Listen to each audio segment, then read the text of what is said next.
मैं हूं कुमार गजेंद्र। जनपद ऑन द स्पॉट में आपका स्वागत है।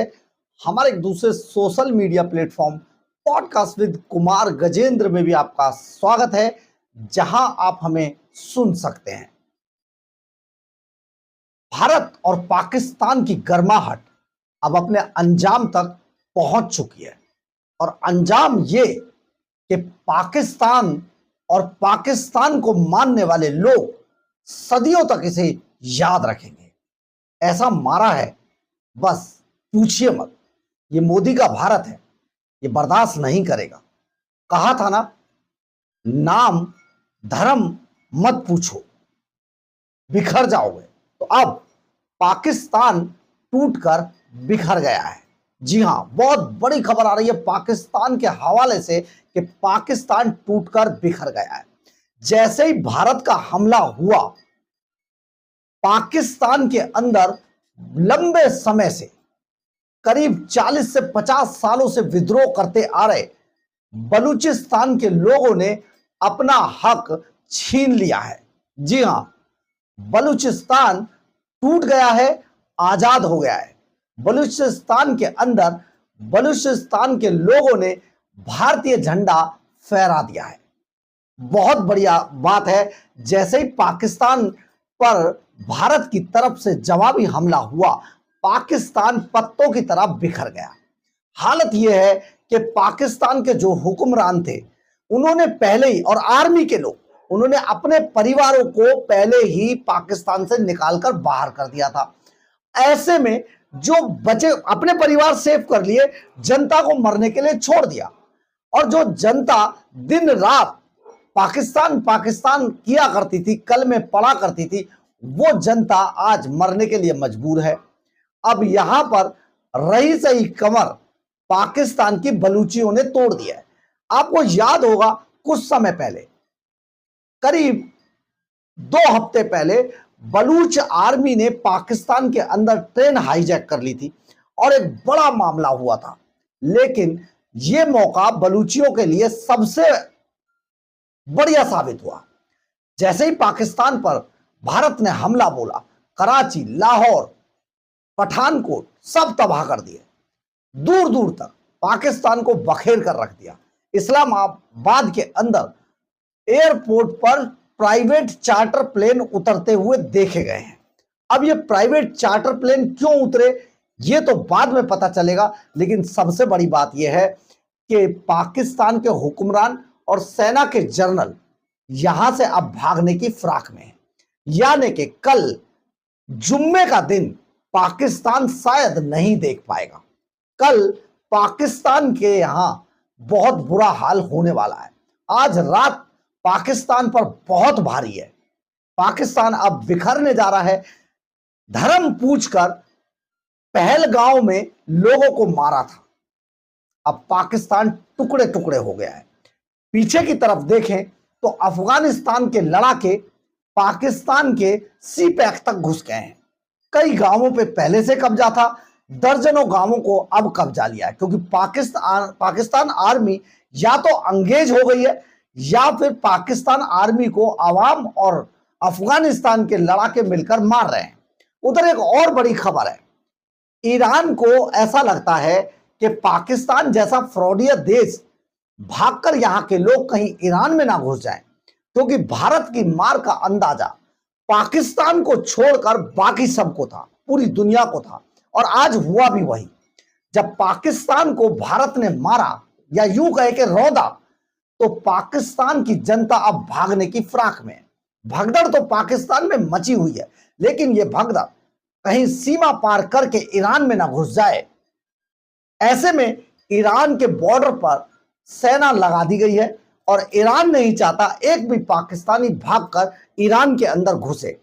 देखिए कैसा प्रेम है ये।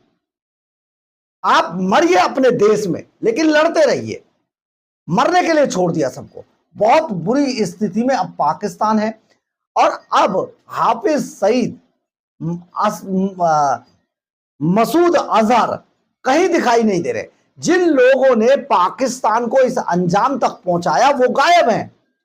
जनरल असीम मुनीर भागकर बिल में घुस गया है, अब वो कहीं दिखाई नहीं दे रहा है।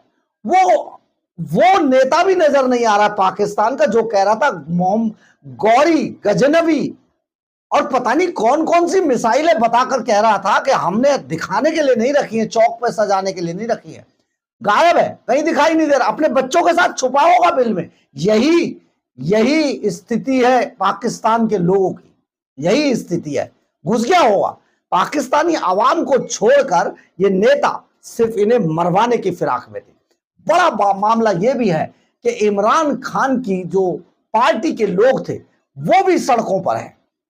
वो सारी चीजें छोड़कर इमरान खान को उस गिरफ्त से छुड़ाने की फिराक में है और बहुत जल्दी हो सकता है कल सुबह तक इमरान खान भी निकल आए बाहर।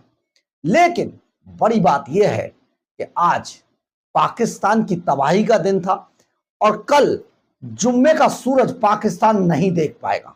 नक्शे से मिटाने की पहले ही गारंटी थी और नक्शे से पाकिस्तान मिट जाएगा। पाकिस्तान के सभी हुक्मरान, क्योंकि ये पाकिस्तान को पहले ही लूट चुके हैं, यहां से भाग जाएंगे और भागकर पाकिस्तान को मरने के लिए छोड़ जाएंगे। आप ये समझिए, पाकिस्तान के इन नेताओं ने, आईएसआई के इन अफसरों ने, सेना के जनरलों ने पाकिस्तान को इस हद तक लूटा कि माल तो लेने गए थे ओरिजिनल चाइना का खरीद के ले आए। जी हां, बहुत बड़ी बात आपको बता रहे हैं।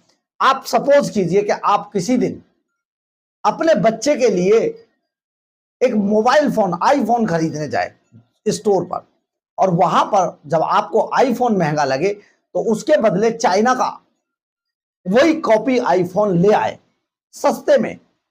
जहां वो 1 लाख का मिल रहा था वो 5,000 में मिल जाएगा और 5,000 में लाकर आप बच्चे को खुश कर देंगे।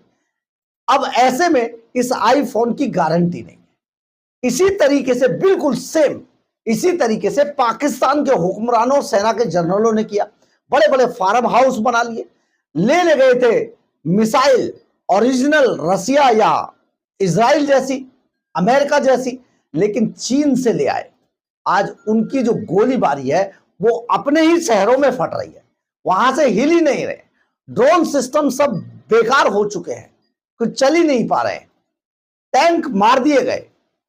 आप सोच लीजिए किस तरीके की आर्मी और किस तरीके से के पाकिस्तान हुक्मरान थे। शहबाज शरीफ खुद अपने परिवार को भगा चुके हैं। जो भुट्टो थे, बिलावल भुट्टो, वो अपनी फैमिली को कनाडा शिफ्ट कर दिया उन्होंने। आसिम मुनीर की फैमिली पहले ही भाग चुकी है। तो मरना किसको, मर कौन रहा है पाकिस्तान के अंदर? पाकिस्तान के अंदर अब मरेगी पाकिस्तान की जनता, आवाम, भूख से, बेकारी से, बेगारी से पहले से ही तड़प रहे थे, अब साक्षात सामने तांडव है। तो आप सोचिए किस तरीके से पाकिस्तान बिखर गया है। धर्म पूछ रहे थे पहलगांव में, लेकिन धर्म ऐसा पता चला कि निस्ताना बूथ हो गए। अब इनकी लाशों पर फातिया पढ़ने के लिए भी कोई नहीं बचेगा। और जानते हैं आप, ये जो बात करते थे बहुत बड़ी बड़ी, एक रात में हैकड़ी निकल गई, 1 घंटे में समझ नहीं आ रहा है, मार के धरती में गाड़ दिया गया है। लेकिन जनता का क्या कसूर है, सिविलियंस का क्या कसूर है? परंतु आप सोचिए, माहौल जिस तरीके का, भारत को कार्रवाई करनी पड़ी। देखते हैं कल सुबह तक क्या होता है। लेकिन सबसे बड़ी बात यह है कि पाकिस्तान अब टूटकर टुकड़े टुकड़े हो गया है। एक तरफ बलूचियों ने अपना कब्जा कर लिया है, बीएलए अब हावी हो गई है और भारत का झंडा फहरा दिया, यानी कि भारतीय सपोर्ट है। अब आप समझिए, अफगानिस्तान की तरफ से सी पैक तक चला जाएगा और सिंध भी टूटेगा। पाकिस्तान रह कहां जाएगा? कहा था ना, नक्शे से मिटा देंगे। मोदी की बात नहीं मानी, नक्शे से मिट जाएगा। कल सुबह अगर देख ले तो बहुत मुश्किल होगा, क्योंकि पाकिस्तान हुक्मरान और सेना के जनरल भागने की फिराक में हैं। उनके चार्टर प्लेन इस्लामाबाद एयरपोर्ट पर आकर खड़े हो गए हैं। तो सोचिए, सारा माल समेटकर ये भागकर राजनीतिक शरण लेने के लिए ऐसे देश में भागकर छिपेंगे जहां पर पाकिस्तानी आवाम नहीं पहुंच पाएंगे। लेकिन पाकिस्तान के हिस्से में क्या आया, पाकिस्तानी जनता के हिस्से में क्या आया? सिर्फ बेकारी, बेरोजगारी, आटे के लिए लड़ना, दाल आटे नमक के लिए लड़ते रहना, सारी चीजें खत्म, नौकरियां गायब। अब क्या, पाकिस्तानी तोपों के वो फटे हुए अपने ही टैंक में गोले, जिसको बेचकर कुछ दिन की रोटी चलाई जाएगी। सोचिए जरा, ये कैसी सरकार थी, ये कैसा माहौल था, ये कैसा एक सिस्टम था जिसने अपने ही लोगों को लूटा, और जब बारी आई मरने की तो भागने की फिराक में। भारत को चाहिए इस चार्टर प्लेन को भी मार के वहीं गिरा दिया जाए, क्योंकि जिस जनता को लूटा है इन लोगों ने, उस जनता को हिसाब तो जनता ही देगी, और जनता के बीच में इसे छोड़ देना चाहिए। कम से कम जनरल आसिम मुनीर, शहबाज शरीफ, इनको जनता को पकड़ा दो, पाकिस्तान की जनता इनका हिसाब किताब खुद ही कर देगी। परंतु बलूच अब आजाद हैं। बहरहाल, अगर आपको हमारी ये खबर अच्छी लगे तो आप इसे लाइक, सब्सक्राइब और शेयर जरूर करें। कमेंट्स बॉक्स में अपनी राय जरूर लिखें, इससे हमें बहुत बहुत बहुत ऊर्जा मिलती है। जय हिंद, जय भारत।